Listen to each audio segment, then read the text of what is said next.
Saludos a todos los cruceños y los bolivianos que nos están viendo aquí en este lugar simbólico para nosotros los cruceños, para nuestras luchas por la descentralización, por la lucha por las autonomías. Yo quiero contarles un poco que se decidió avanzar en este proceso descentralizador porque el centralismo manejado desde la ciudad de La Paz lastimosamente no ha funcionado. Han concentrado el poder, han concentrado el manejo económico y el resultado es más pobreza, más persecución al que piensa diferente. O sea, la distribución económica para los municipios y departamentos es muy pobre. Por eso se luchó por este proceso. Para poder avanzar se recogieron 500.000 firmas, eso es importante que lo recordemos. 500.000 firmas, que era lo que se pedía en ese entonces, digamos, por la Constitución Política del Estado, para pedir un referéndum, para que la gente diga, sí, yo quiero avanzar en autonomía.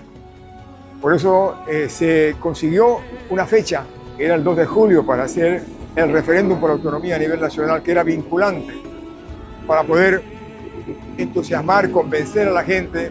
Se hizo un tercer cabildo de 500.000 de personas aquí en el Cristo, la Bolivia por el Sí, para que 3 o 4 días después, estamos hablando del 28 de junio de 2006, y el 2 de julio se hacía el referéndum. Nos concentramos acá, 500.000 de personas, y el 2 de julio, 3 o 4 días después, ganamos el referéndum por autonomía con el 71%. O sea, era vinculante. Lo ganó también Tarija, lo ganó el Beni, y lo ganó Pando, y lo ganamos nosotros. Esa autonomía que habíamos ganado en un referéndum era la que tenía que plasmarse en la Constitución Política del Estado a través de la Asamblea Constituyente. La Asamblea Constituyente fue manejada por el partido de gobierno, por el MAS, y en vez de que sea 2/3, como decía la ley de convocatoria, impusieron que sea por mayoría absoluta, o sea, la mitad más uno. Y eso lógicamente no era lo correcto, porque ellos no querían que haya autonomía en el país. Por eso es que para que se plasme la autonomía en la Constitución, hubieron paros en Santa Cruz, hubieron los jóvenes por la libertad se llamó, reunieron cerca de 70.000 personas y marcharon desde el comité hasta la plaza, cuando nosotros, digamos, el prefecto en ese entonces, y mi persona como presidente del comité y otras autoridades, y el pueblo en general, estábamos en huelga de hambre. Más de 1.000 huelguistas en la plaza principal, pidiendo que se respete la ley y la Constitución y que la autonomía quede plasmada en la nueva Constitución Política del Estado. Al día siguiente, eso fue el día 7 de diciembre del 2006, el 8, al día siguiente, las mujeres, liderizadas por el Comité Cívico Femenino, hizo una marcha de cerca de 50.000 personas a la plaza. Es bueno que lo entendamos para ver cómo nace el Cabildo del Millón. Ahí las mujeres, liderizadas por Ruth Lozada, entonces pidieron a los huelguistas, en este caso a mi persona como presidente del Comité por Santa Cruz, que me retire de la huelga de hambre y que organicemos el cuarto cabildo, que se denominó el Cabildo del Millón. Eso fue el 8.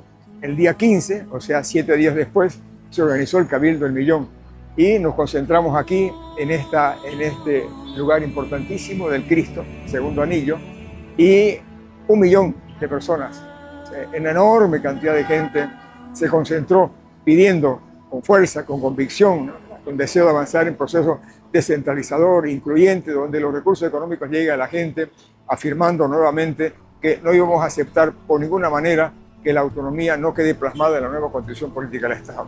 Esa fue la conclusión. Y ahí, lógicamente, hubieron discursos del prefecto en su momento, de parte del Comité por Santa Cruz y de parte, y ahí se definió que autonomía habría, ya sea por la Asamblea Constituyente o por convocatoria propia, digamos, del departamento. Esa era la convicción que existía en ese momento. La presión fue tan grande que finalmente, con marcha, viajamos a La Paz, las presiones continuaron y finalmente, como ya conocemos todos, el proceso autonómico, o sea, después de las decisiones que se hicieron en la construcción de la nueva Constitución Política del Estado, quedó plasmada en la Constitución Política del Estado. Se hizo una ley marco de autonomía, no se concibió todo lo que nosotros queríamos, digamos, que se avance la autonomía, pero por lo menos ha quedado en la Constitución Política del Estado que nunca más nos van a imponer prefectos a dedo. O sea que ahora somos nosotros, los ciudadanos, no solo los cruceños, sino los bolivianos. Todos los bolivianos tenemos gobernadores electos por nosotros y tenemos asambleístas electos por nosotros, que tienen la capacidad de controlar, de fiscalizar, de legislar, ¿verdad?, de hacer gestión, como cualquier parlamentario a nivel nacional, como cualquier diputado a nivel nacional. Ese es un logro de las luchas autonómicas, producto de estos cabildos que acabamos de mencionar. Entonces es bueno que nosotros, sobre todo los jóvenes, hombres y mujeres que no estuvieron en esa época, que no lo han vivido y que ahora están con 18, 20, 25, 30 años, que eran muchachos en esa época, sepan que las luchas, es la institucionalidad, es la capacidad organizativa de un pueblo a través de sus instituciones la que ha conseguido eso que acabamos de mencionar. Hemos conseguido que con autonomía haya mayor democracia, se respete el voto de la gente, que no nos imponga desde el centro. Falta todavía, porque el producto de esta lucha quedó el compromiso de que debería haber un pacto fiscal que significa distribuir los recursos para que beneficie a la gente, no a un grupo, digamos, palaciego que se maneja lastimosamente desde la ciudad de La Paz y que ha manejado tan mal este país. Actualmente casi el 90% de los recursos se manejan en el centro. No, nosotros en esa época, en esas luchas, planteamos el primer pacto fiscal que se hizo en el país, que se llamó descentralización fiscal financiera, que distribuía más o menos la mitad para el gobierno nacional y todo lo que significa sus competencias, y la otra mitad, no el 10% como ahora, el 50% se ha distribuido entre los más de 300 municipios del país, entre las 9 gobernaciones y las 11 universidades públicas, para que la gente tenga condiciones de desarrollarse, para que no haya la migración, el vaciamiento de nuestros pueblos, que es lo que está sucediendo por la mala atención que da el gobierno nacional. Ese es el resultado de nuestras luchas. Finalmente, la autonomía, aún inconclusa, aún incompleta, aún sin distribución adecuada de recursos, pero ese fue el logro que consiguieron esos cabildos que acabamos de describir. Quiero manifestarles, porque cuando uno mira la fotografía, mira los videos, digamos, que se pasan de esas luchas, uno dice cómo fue posible que se reúna tanta gente. O sea, lógicamente los aspectos tecnológicos en esa época, hace casi 20 años, no eran los mismos que ahora, pero siempre ha habido posibilidades de captar imágenes a través de helicópteros, a través de avionetas, esas imágenes apoteósicas, digamos, de un pueblo organizado, porque no solamente fue gente de la ciudad, sino vino de las provincias.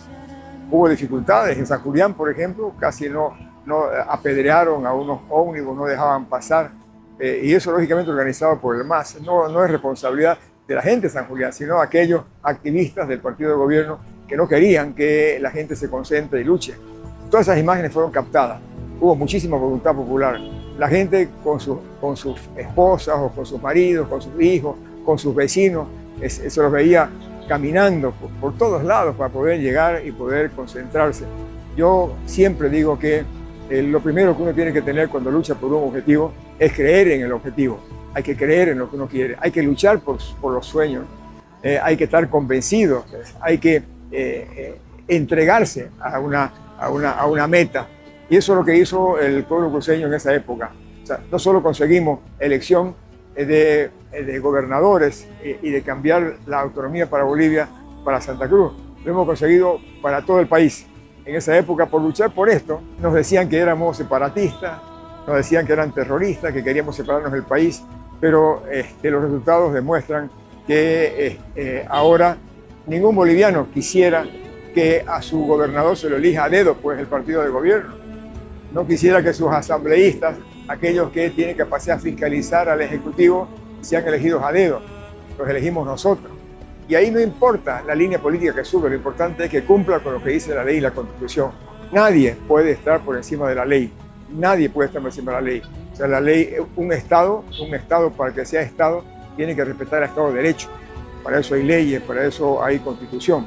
Esos principios que estoy hablando son los que nos han regido. Siempre dentro del marco de la ley, siempre respetando la Constitución y lógicamente tratando de descentralizar la mayor cantidad posible de recursos y competencias para los municipios y para las regiones. Bolivia es muy diversa, desde el punto de vista geográfico, desde el punto de vista de cultura y de identidades. La mejor manera de respetar las culturas y las identidades es con la autonomía, porque cada pueblo, cada región puede hablar el idioma que quiere, puede imponer la cultura que ha vivido siempre.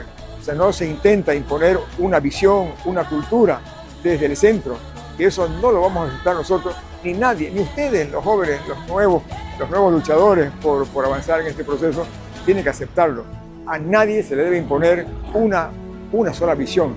O sea, tiene que respetarse nuestra visión, nuestra cultura, nuestra identidad, nuestra forma de ser, nuestra forma de pensar, nuestra forma de vestirnos, nuestra forma de expresarnos. O sea, esa es la lucha. O sea, no es solamente distribuir recursos, no es solamente tener gobernador, es el respeto a la diversidad en este país. Este país, para que crezca, para que prospera, tiene que respetarse su diversidad. Y Bolivia sí es diversa.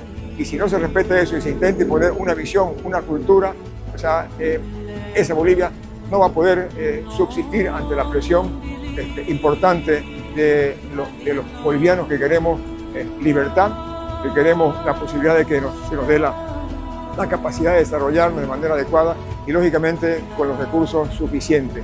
Los bolivianos tenemos esa capacidad de avanzar en esa línea. La unidad de Bolivia va a depender de que la diversidad se respete en este país.